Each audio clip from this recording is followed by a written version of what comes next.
83 cents a month. Yes, only 83 cents a month to receive each month the Nostalgia USA, the only digital magazine that has over 12 hours of audio and video integrated throughout each issue. Now, I know that everyone listening to this podcast now over 11 years, all free, can afford 83 cents a month. So I'm asking that everyone who enjoys my podcast subscribe to the Nostalgia USA today, which is a real value. Think about it. 83 cents a month, you get this fantastic Nostalgia USA digital magazine and all the podcast. What a deal. Go to oldtimeradiodvd.com today to subscribe. Guaranteed you'll be glad you did. Let's now join our featured presentation. We present Dracula.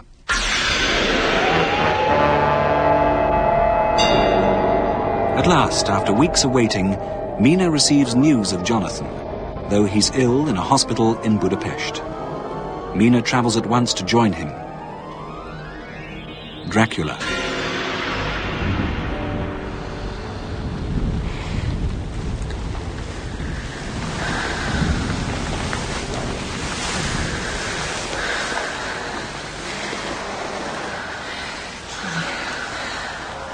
Find the key and then get out. Gently. Gently. Dear Mina. I'm coming.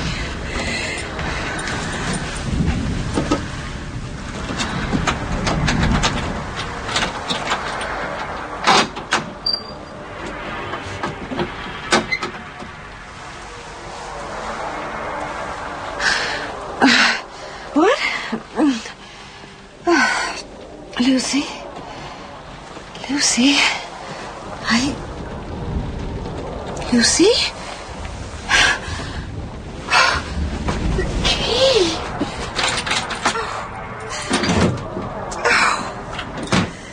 Oh, Lucy, where are you now?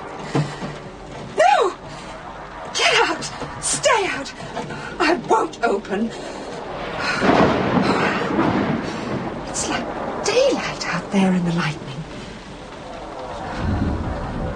Lucy, out there in nothing but a nightdress. I'll help, dear Lucy. I'll bring you back.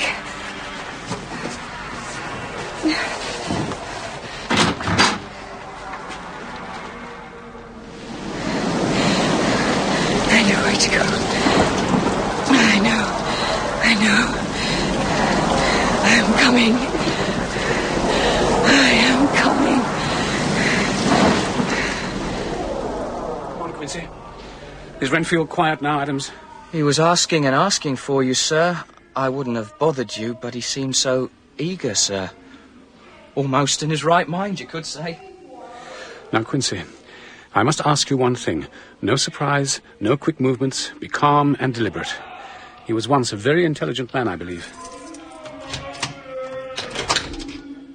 Mr. Seward, it's late for you. I do apologize. And your friend? Just a friend. Come to stare, have we, sir? At the disturbed of mind? I'm no more disturbed than you are, sir. Come now, Renfield, that's hardly polite. Manners, sir, are the prerequisite of the middle class, and the bane of the natural rulers of the world. You can leave us, sir. I never thought Americans much intellectually. Have you read Whitman? Yes, I have. Well, that may be something in your favour. Outside, here we find it rather pretentious. Indeed. What? I don't want to talk to you. You don't count now. Nor you, Seward. Nor you. It's like nothing so much as a hunting dog scenting out game. Mr. Renfield, sir. Still here? Leave. The master is at hand. He is at hand. The master? The bridemaidens rejoice the eyes that wait the coming of the bride. But when the bride draweth nigh, then the maidens shine not to the eyes that are filled. Leave me! Leave me! Leave me! Quincy, to the door. Easy now. Easy. I know the signs. Mr. Renfield, try to sleep. My God. His eyes. My God! Out! Get out, Quincy, now!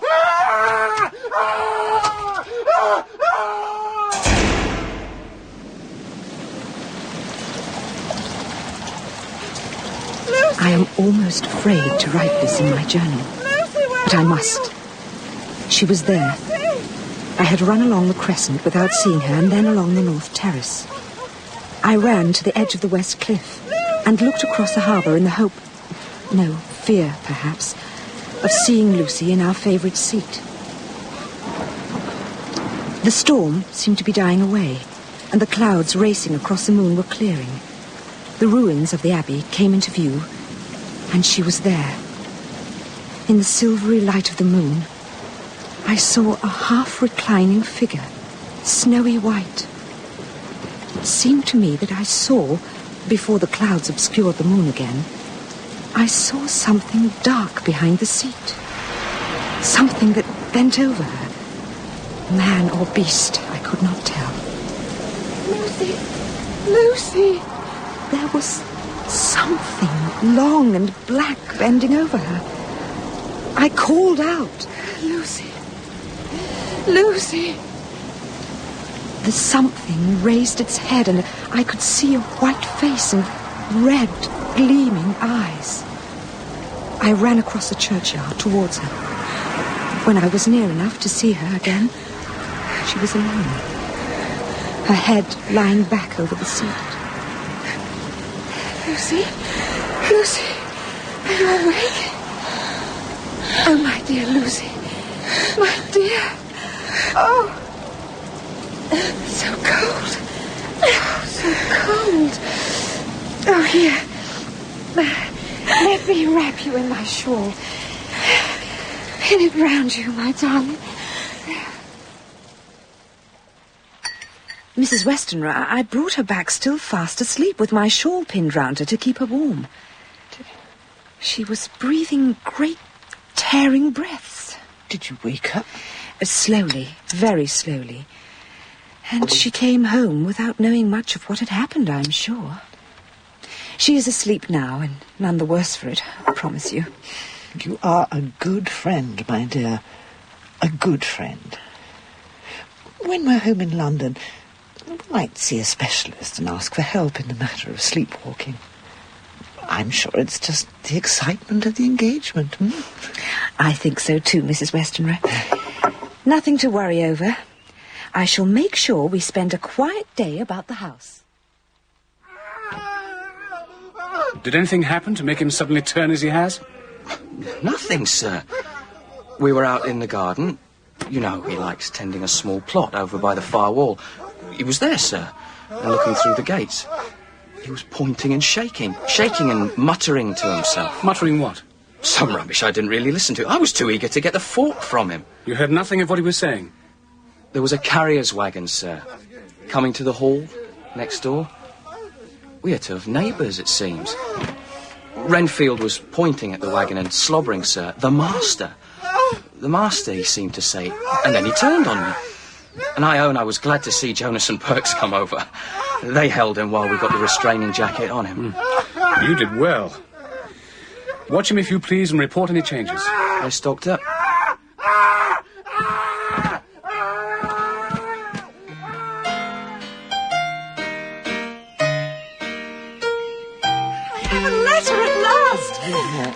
He's well. Mr. Harker's well. It is from his employer. From Exeter. Sit, my dear child. Lucy, water. No, I'm all right. I have no need. Jonathan is found again. Was he lost? In a hospital in Budapest. Oh. Nuns have been looking after him, it seems. His mind has been affected, but he is recovering. Oh, dear Jonathan, I must go to him. Oh, you must go indeed, yes. Mr. Hawkins, the dear man, says they have already arranged my tickets and a passage on Monday from Hull, thence to Hungary by train and coach. I'm sure I don't know that a young lady should travel alone. I must go, Mrs. Westenra. Jonathan needs me. The nuns believe it would help him. Of course you must go. An adventure! How romantic. Would you mind? I'd like to think. To be on my own for a few moments. I won't be long. I'll come with you. Lucy, my dear, Mina needs a few moments on her own. Take the air, my dear, and calm yourself. Much the best. Pack tomorrow and take passage after that. But first, a little calm reflection. Dear Mrs. Westenra. Lucy.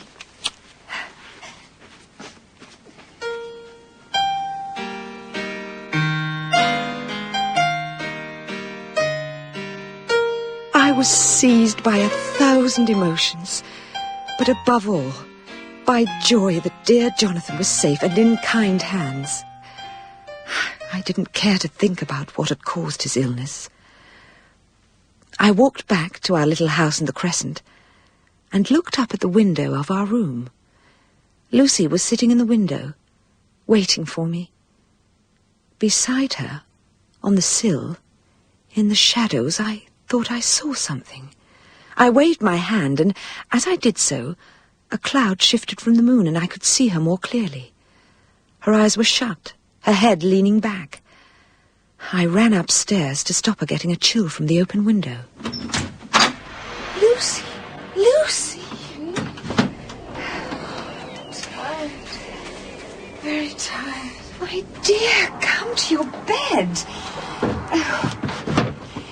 Come on, now, that's it. In you go. Right. Now, let me pull the blanket around you, closer to you. Keep you warm. You're like ice. Why were you by the window? What was that thing on the sill beside you? I'm asleep now. Lucy? Lucy, why were you at the window? Nothing. Oh, so tired. So tired. Let me see your throat. Is it sore? You press your hand to it.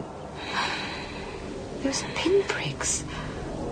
Are they from the shawl brooch the other night when I pinned my shawl to warm you? Sleep. You're so pale and weak. So painfully she tries to breathe. Why by the window? Why? She won't answer me. Oh, Lucy. What is wrong with her throat?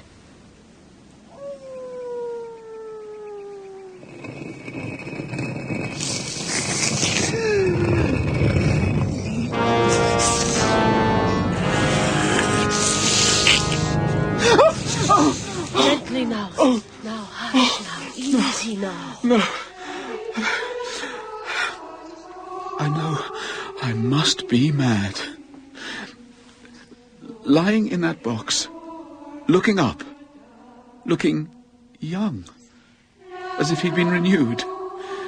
The white hair now dark iron grey, the cheeks fuller, the white skin ruby red underneath, and the mouth redder than ever. On the lips, oh God, help me. On the lips, gouts of fresh blood, trickling still from the corners of the mouth and running over his chin and neck. Bloated, as if the whole filthy creature was gorged with blood, exhausted with his repletion. A filthy leech. There is a mocking smile on his face. There is. See it? See it? Oh, all I remember now is that bloated face, blood-stained, fixed in a grin of malice that would have held its own in the nethermost hell. Gypsies came for him, and when they came into the castle in the dark shadows, I slipped away. I remember nothing more, only that face, the blood slipping thick from the corner of the mouth, thick, red blood. Holy Mary, Mother of God, pray for us sinners now and at the hour of our death. Amen. On! Get on! On! Get on!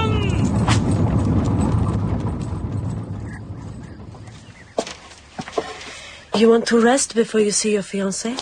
No, please. You must be prepared. He is pale, very tired, and sometimes a little agitated in his mind. The peace here must help him. Thank God. I thank God for your care. Now, he has been told you are coming. Go in to him, Miss Murray. I shall be in the chapel, at prayer.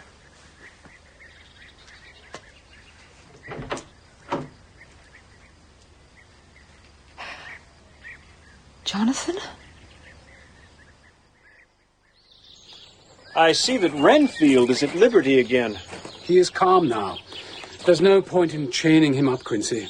He loves this garden. Yet he's a killer, for sure. Would you chain a dog for the rest of his life? A mad dog I'd shoot. We can do neither to Renfield. He's an intelligent man when his mind is clear. Sure. Say, your neighbors seem to be moving in. I saw a carter's wagon there this morning. Oh, indeed. Well, perhaps we might stroll over there and see what's what.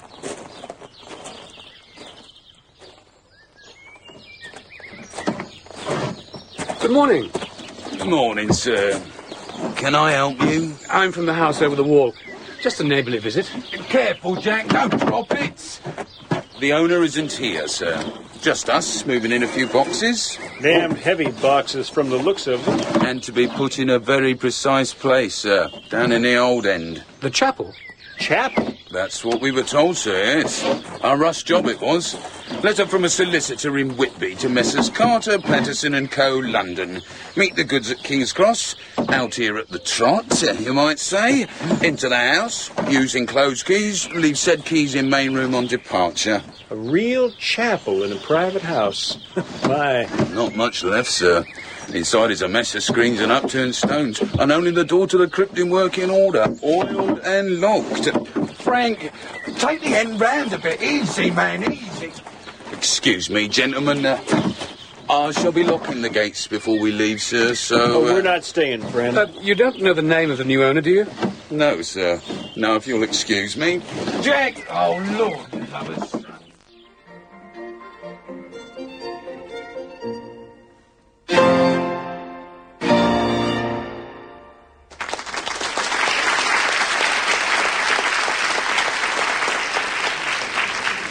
Lucy, my dear.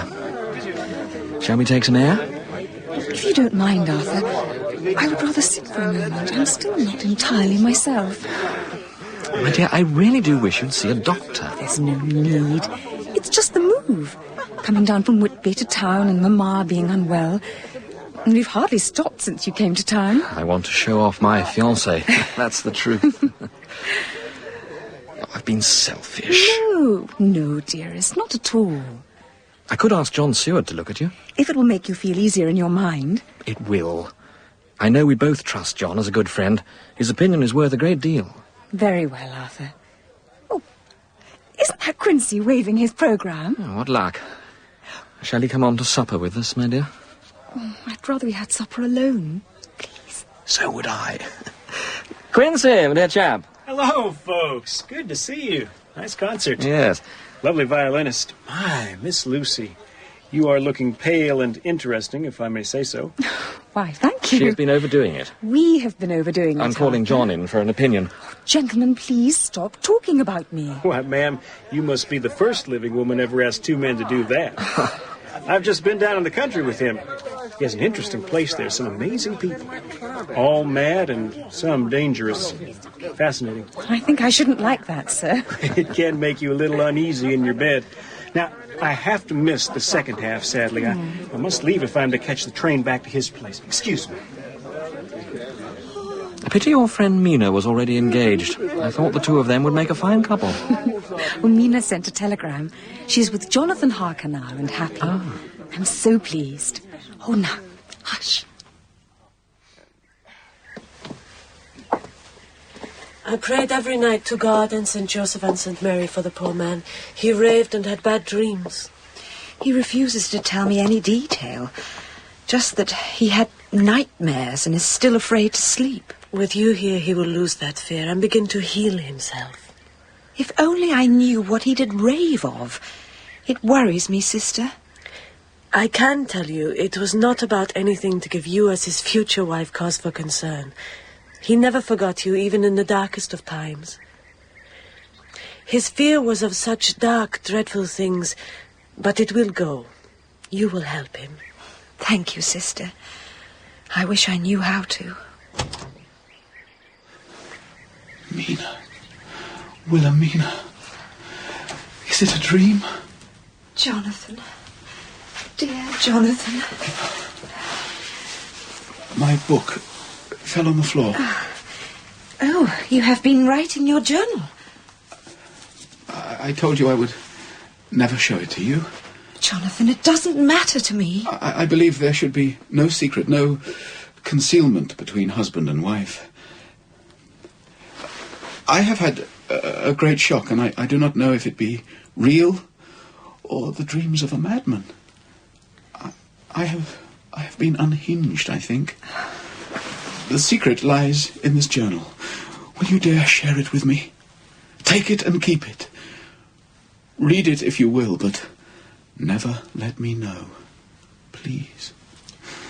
Then we can be married and no secrets between us. Oh, Jonathan. Jonathan. I have asked Sister Agnes to beg Mother Superior to allow our marriage very soon. Now, I will stay here, and you will sleep, my dear. Sleep. Hold my hand, please. I am still afraid of sleep. Damn good of you to come up, John. Sick, you said? Not exactly ill or no special disease. She's just very tired and getting lower every day. I dare not talk to her mother about it, as she too is very frail. Ah, yes. Her heart condition. She may not have long with us, I believe. Her doctor told her as much. Lucy does not know. John, I'm aware how painful it will be for you to take on the role of doctor and not of suitor. If you would rather that I'm a friend, Arthur. To both of you, I hope. Quincy was concerned. He told me. So, come to lunch, and Lucy will make an opportunity for you to examine her. Her mother must not know of our concern, of course. Taxi! Cab, there! So pleased you could come for luncheon, John. Arthur is naughty not to be here himself. I think, my dear, he'd had a telegram. Oh, his father must be worse. Now, you're not to worry on that account, Lucy. He was indeed called away. We were in his chambers when the telegram came. We thought it best for me to come on alone and for him to take the train post-haste. Of course. Poor Arthur. Well, my dears, if you'll excuse me, I take a nap at this time, John. Yes, of course. John will think us dull dogs, Mamma. I think you very wise, Mrs. Westenra. Thank you. And I'm so glad you feel able to call after... Mamma! You shall be certain of one thing, Mrs. Westenra. I shall always call when I'm in town. Good. Don't tire yourself, child. No, Mamma.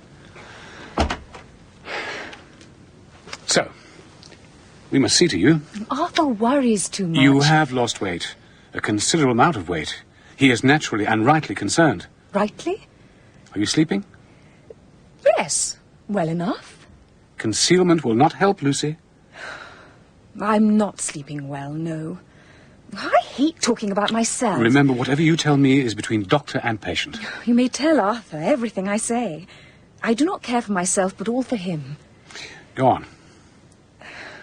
Well, I have difficulty breathing sometimes. I sleep very deeply and wake tired still. Dreams. I have dreams that frighten me, and I remember nothing. I see. I began to sleepwalk when we were in Whitby. Really? I even walked out of the house and onto the East Cliff. It was Miss Murray who found me and brought me safe home. Do you still walk in your sleep? No, I just feel so heavy, so... Yes. I think... I was taught for a time by a very great man. He became my friend. I would like to write to him and to ask him to come and see you. He teaches from time to time in Amsterdam and is an expert on matters of the mind. I'm not mad. No, of course you're not mad. I just think, maybe, there is something weighing down on you and it needs to be found. Now, he can help, I'm sure of that. It seems to be a considerable amount of trouble over a little lack of sleep. Now, you listen to me. He is a most advanced scientist, a philosopher, a metaphysician. He also has a brain like ice. It seems abrupt, perhaps, but is full of virtue, a true heart. I think I'm hearing him recommended, Dr. Seward. Yes, you are. His name? Abraham Van Helsing. This propensity for hurry, for rush, for behaving as if ants in a heap. City's the hive of madness. So, Miss Westenra. Miss so pretty Westenra. Could I resist the request of my most promising pupil, and also the men who saved me by quick thought from a gangrene? I only did what anyone would have done, sir. John, do not turn away the gratitude of a fellow human being. It's a rare commodity. Now, this girl we are to seek. Yes. A girl of such charm, and exquisite good nature, and such looks. It's not possible to tell you. You sound like a moonstruck fool. If it's love we're looking for, I am homegoing now. No, I assure you it is not. Lucy Westenra is engaged to a better man than I. Oh, sure. So you say listless, you say tired, you say worn out by the slightest exertion. Yes, and since you received my letter, she's sunk much further. She appears almost bloodless. Now, I've tested her blood, and it seems rich enough. Yet every evening she sleeps and wakes the next morning ever more listless. Indeed. She sleeps alone? She does, yes. And she also had a phase of sleepwalking, and she was brought back to bed only by the urgent ministrations of a friend who has since left the country, a Miss Murray. Sleepwalking, dreams she claims not to remember. A Miss Murray who left the country already, so pity with her. I would have preferred a word or two. However, we must see this paragon. Yes, but her mother must not know of our anxiety. She is very ill, a weak heart. It never comes trouble but in groups like this. So, is her man to be here? He is coming from the country. Unfortunately, his father... Also sick, no doubt. This climate is not good for such people. We go in. Lucy? Lucy, are you awake? Dear John, please don't look so frightened. Come in and bring your friend. The great Professor Van Helsing, I think. Mademoiselle, I am charmed to be meeting with you, but sorry only to find you not well. So, I want to look at you. I'm afraid I am rather weak. She was better the day... And from the patient I will hear, not from her physician. You clog the issue with too much knowledge.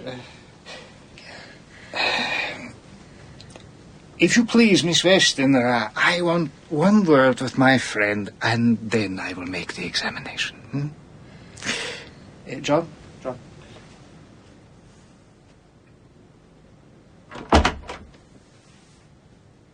She is worse even than before. She makes an effort on your account, but don't be fooled. What? The great Van Helsing? I will not be fooled, as you say it. This girl is very close to an end. I see her, and I know we have drastic things to do.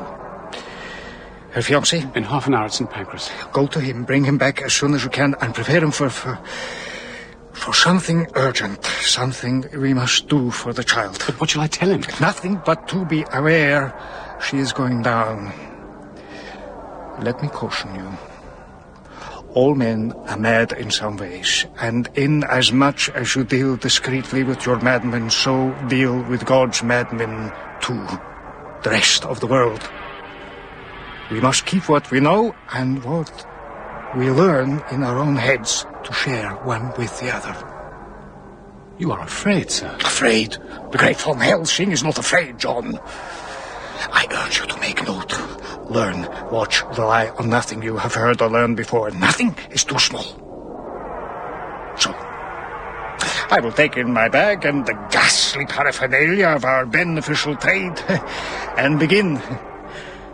Get her loving friend. Quickly.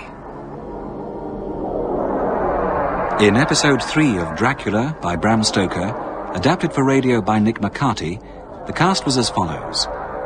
Mina was played by Phyllis Logan, Lucy by Sharon Maharaj, Seward by Peter Blythe, and Quincy by Paul Burchard. Jonathan Harker by Bernard Holly, Renfield by David McHale, Arthur Homewood was played by Crawford Logan, and Abraham Van Helsing by Finlay Welsh. Mrs. Westenra by Stella Forge, and Sister Agnes by Wendy Seeger. Foreman by Ian Sexton, Adams by Tom Smith. Other parts were played by members of the cast. The theme and incidental music was composed and created by Malcolm Clark in the BBC Radiophonic Workshop. The producer in our Edinburgh studios was Hamish Wilson.